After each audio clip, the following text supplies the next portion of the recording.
Hi, it's me again with Corel Draw Tips and Tricks. The other day I did a video where I added a node and then I was having trouble, so we're going to click on that. We're going to add a node and it puts a node right there.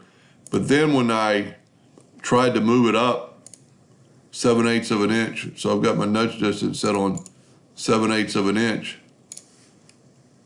If I click on that and move it up 7/8 of an inch, it doesn't give me a symmetrical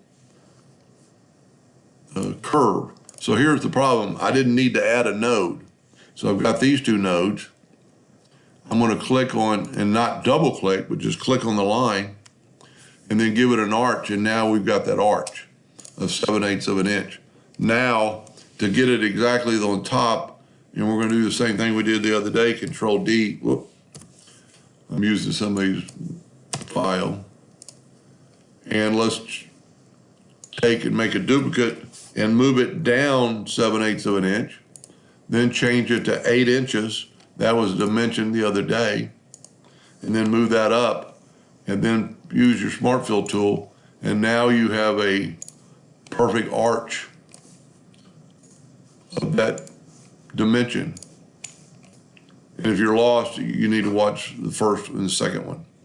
Anyway, I hope that helped a little bit. Thank you for watching.